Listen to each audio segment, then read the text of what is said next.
सास की अंतिम इच्छा। देखिए माँ जी, वो पड़ोस की लूटन मौसी है ना, उनकी बेटा बहू उन्हें गोवा ले जा रहे हैं। अरे क्या बात कर रही है बहू, उसके तो ना मुंह में दांत है ना सर पर बाल, क्या करेगी गोवा जाकर। अपनी अपनी किस्मत है माँ जी, लूटन मौसी मरने जो वाली है। हैं? अरे बहू ये कैसा मरना हुआ जो पहले से ही पता है और ऊपर से गोवा भी घूमने जा रही है। बोला ना माँ जी, ये अपनी अपनी किस्मत है।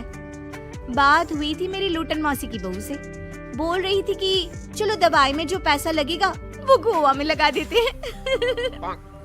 सास को बहू की बात से पता नहीं क्यों नफरत की बदबू आ रही थी, लेकिन वो कुछ नहीं कहती और कमरे में जाकर लेट जाती है। क्या बात है, लूटन के तो मजे ही मजे है। वैसे आइडिया बुरा नहीं है, थोड़े से पैसे लगाओ और सीधा गोवा की सैर।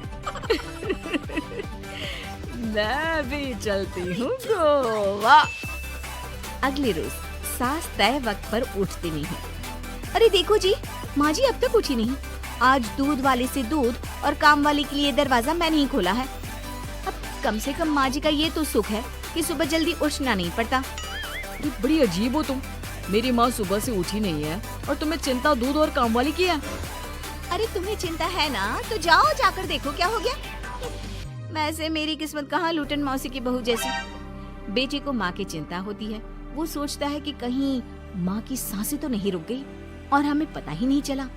बेटा माँ के कमरे में जाता है और वहाँ जाकर, माँ क्या हो गया है तुम्हें?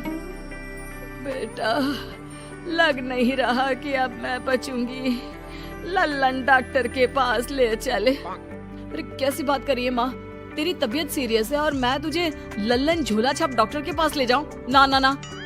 अरे तो कहाँ ले जाएगा बता दे, वहाँ एडवांस दे दिया है मैंने, वो क्या कहते हैं गूगल पे से। है? तूने क्यों पैसे दिए माँ? तुझे पता था क्या कि तू बीमार होने वाली है? सास को लगता है कि कहीं चोरी पकड़ी तो नहीं गई। वो हड़बड़ा जाती है और उसे पसीने निकलने लगते हैं। अरे माँ क्या हो गया, सर्दी में भी पसीने? लगता है तेरी तबीयत ज्यादा ही खराब है और लल्लन डॉक्टर पास ही में है, चल उसी को दिखा देता हूँ। माँ को लेकर बेटा डॉक्टर के पास जाता है, जहाँ माँ ने पहले ही पैसे देकर सेटिंग कर रखी थी। डॉक्टर के क्लिनिक में जाते ही डॉक्टर की ओवर एक्टिंग की दुकान खुल जाती है। हाय राम माँ जी, हे भगवान, अब तो कुछ नहीं हो सकता, ये तो मरने वाली है बेटा। हैं? ओए डॉक्टर है इसलिए इज्जत से बात करूंगा, नहीं तो मेरी माँ को देखे बिना ये बकवास करने के लिए तेरे मुंह में घूंसा मार देता। अरे ना ना बेटा ऐसे मत बोल, वो डॉक्टर है, उसे वो दिख जाता है जो किसी को नहीं दिखता। हाँ माँ शायद तू ठीक बोल रही है। डॉक्टर क्या दिखा आपको? हमारे डॉक्टर जी, जिन्होंने पहले से ही माँ से बोलने के पैसे ले रखे थे। यमराज, काला भैंस, वो तुम्हारी माँ को ले जा रहा है, ले जाओ इन्हें। यार माँ ये डॉक्टर ही या तांत्रिक, क्या क्या बोला जा रहा है? अरे बेटा वो डॉक्टर है, उसे वो दिखता है जो किसी को नहीं दिखता। इनकी हर इच्छा पूरी करो, क्योंकि यम नहीं चाहते कि इनकी कोई भी इच्छा को अधूरी रखा जाए। निराश मन से बेटा माँ को लेकर घर आता है। माँ आज से मैं ऑफिस नहीं जाऊंगा, चल तुझे वो झूले वाले पार्क में ले चलता हूँ जहाँ तू पिताजी के साथ जाया करती थी। ठीक है बेटा चल, लेकिन साथ में वो बीड़ी का बंडल रख लेना, तेरे पिताजी वहीं झाड़ी में पिलाते थे मुझे। माँ कैसी बात कर रही हो?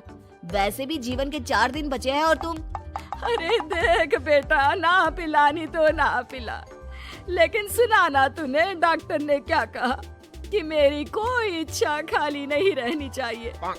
अरे वैसे बेटा 4 दिन की जिंदगी है, न जाने कब मौत आ जाए। माँ के मुंह से मौत का नाम सुनकर बेटा गंभीर हो जाता है, उसकी आंखें लाल हो जाती है। वो माँ का हाथ पकड़ लेता है। माँ को भी लगता है कि उसकी मौज मस्ती कहीं बेटे को डिप्रेशन में ना डाल दे। देख लल्लन का फोन आया था, बोल रहा था कि हो सकता है मौत ना भी आए, पर इच्छा पूरी करके रख दे। जब जाऊंगी तब तृप्त होकर जाऊंगी, क्यों?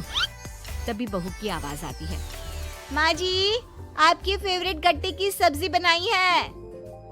सास खाने के टेबल पर जैसे ही बैठने वाली होती है, बहू उनकी चेयर पीछे करती है और प्यार से बिठाती है। बहू शांत हो जाती है। वो माँ को बस देखती है और उनकी हर बात मानती है। रात को जब सास सोने जाती है तो, माँ जी मैं आपके पैर दबा देती हूँ, आज आप डॉक्टर के पास गई थी, थक गई होंगी ना।